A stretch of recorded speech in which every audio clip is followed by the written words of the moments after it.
Hey guys, welcome back. As you can see, I'm not in my normal place of filming. I'm in North Carolina currently, visiting some family, but I decided to drop in and do a quick market watch. I haven't checked too much into the market, but I have noticed we just got some leaks for Dimension Force. I do know that the new trap card that's coming in for Dynamorphia will be an ultra rare, the one that Fusion summons using materials from the extra deck, which is good news for the people that want to play that because it means it's going to be a little bit cheaper than it had it come in secret rare. They have not announced I haven't seen the rarity yet for the extra deck monster that's coming for Dynamorphia. But from the secret rares that I saw, it wasn't one of those. Hopefully it is an ultra rare so that it will, not be too expensive. But from what I did see, there is some secret rare Libromancer support coming. The one that I saw is really, really good. It's kind of you reveal a ritual monster in your hand, and then you can special summon it from your hand, the monster card. And then you can search one Libromancer monster from your deck to your hand, which most likely is going to be Geek Boy. And just in general, the Libromancer support looked really solid. So I wanted to check back in on Geek Boy to see what it's doing. And it's actually up a lot in price. So the cheapest listing is $7. I bought these for like $1.99 each, just because I really like the artwork on it. And it has a super cool effect. It's basically the same. You can reveal this one ritual monster in your hand, special summon this card from your hand, and then you can add one Libromancer spell from your deck to your hand. So you can add your ritual spell or whatever. But yeah, these are up quite a bit in price. I will probably be listing mine up. I did suspect that these would move up further down the line, which is why I picked them up. But there aren't a lot of listings here, so I probably will let it go up a little bit more. But I just want to let you guys know in case you had these as well, if you wanted to offload them or maybe just keep your eye on them. But that's all I really had for Libromancer. But all the other stuff for Libromancer is super rares for the most part, so super cheap if you do want to pick the deck up. I mean, this is going to be the most expensive card so far. I guess out of the other support that I saw that's released in Dimension Force, there is the secret rare new Albaz fusion monster, which looks super cool. It's like the Abyss Dragon. I didn't really see what its effect is, but sometime next week we'll go over that more in depth to just kind of give you guys an idea of what's coming in that set. Next is Toon Kingdom. I just wanted to point out, that these are continuing to move up. We're now over 50 for near mints. It's now 54.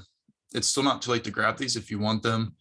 But they're going to truck on up to $60 here shortly. As you can see, we kind of bottomed out here at 37, which is when I was trying to get people to buy them, and they just continued to go on up. So keep your eye on this card. Next is Astral Kuribo. I wanted to point this out as a tech option further down the road for the Splite archetype that's coming out. I don't know what all exactly is going to be played in there, but if there are any level 2 number exceeds monsters that are good that you could play in that deck, this is something that you could get out of your hand for free. So I don't know, this could be an option. We'll have to see what that deck I haven't seen like the deck list yet for it, but just besides that, this card is down quite a bit in price, and it's just really good in general. I think that this probably won't be reprinted for a long time, and getting these for $2 to $3 is really, really good. Just long run. It's also a secret Kuribo card. I just think it looks amazing. I talked about this before when it was more towards like $4 or $5. So I don't know. I think it's going to kind of bottom out here. This is really one of the better cards in this set, and I think that it you should probably get a playset of these.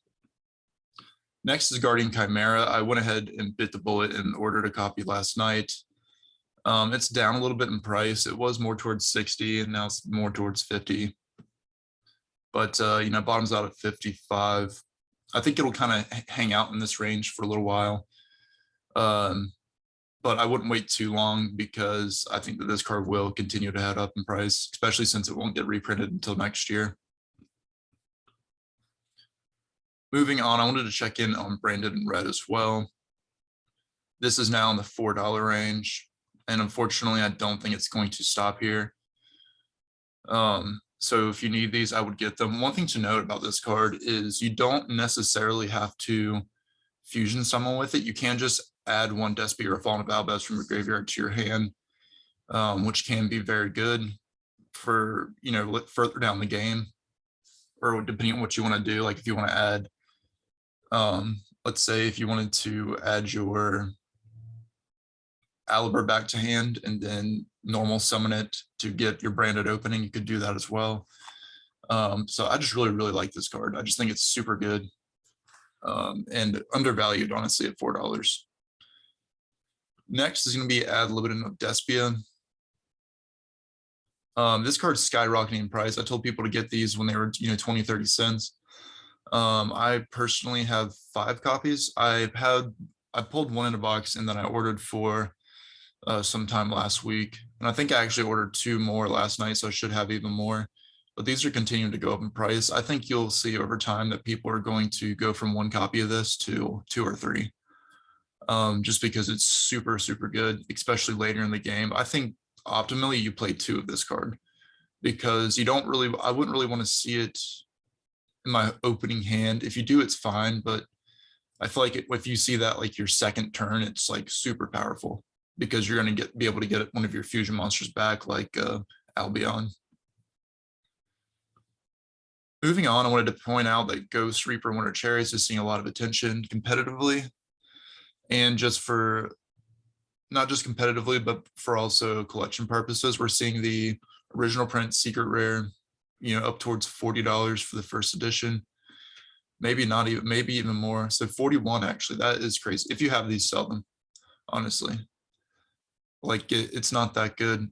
If you wanted to keep one for your personal collection, I understand it. But personally, I think this is just a little overhyped. We've seen this happen with this card before, and it goes back down. Even 15 or 19, 15, then 19. I would also try to, and then it's going to 40 for the reprint. I would definitely sell the mega pack ones if you can get like 20 for them, because it's just not going to hold the same value as the original. You'd be better off to try to sell these now, wait for the original to come back down. It will come back down before it continues to go up, if it does. But if you just wanted a version to get, the ultra rare advent calendar is not a bad version to have to play with, at least. And you can get these pretty cheap. They're still around $1, going up to 2 though. So yeah, I would just make sure that you have a play set of these to play with, but the secret rares are not worth it, in my opinion. Not for $40 at least. I think that the original print should be worth around $15 to $20, not 40. It's just not as good as the other Ghost Girls. Moving on, I wanted to go over Ghostmourne and Moonlit Chill. I can't stress how important it is to have copies of this laying around. I would say at least have a playset for you, and then a playset or 2 extra to sell whenever this card starts moving up in price. But the secret rares have gone up. I actually picked up a first edition secret rare yesterday as well. I think for 27, and now it's up towards 34, bottoming out to 38. If you want to come get this playset here, I would suggest that you do it, because it is going to go up towards 40 very quickly. And you want to have this to sell later on, or even keep for your personal collection. This is honestly my favorite Ghost Girl as far as looks, but no, I guess Ash Blossom is my favorite. This would be my second favorite. But this card's really good. It's a lot better than Winter Cherries, in my opinion. Winter Cherries always gets hyped, but it doesn't work in practice as well as you think. Because you go to a match and you're like, yeah, I'm gonna put Dragoon and I'm gonna put Albion and all these in my extra deck and stop my opponents. But then you end up playing 3 matches against Flunderies and you're dead in the water. So I just don't recommend playing that card personally. But I will, before we move on, I wanted to note that this is down in copies for all of these. These gold rares were up towards 150 to 170 copies. We're down to 55, and likewise on the ultra rare down to 62. These were $1.50 for a long time, and these are now up towards $3 and going up towards $4. I would recommend that you get both the ultra rare and the gold rares. I was saying get the gold rares more so when these were under $1, but now that they're up, I would say go for the ultra instead. Yeah, these are $2, and we'll see where we bottom out towards 250.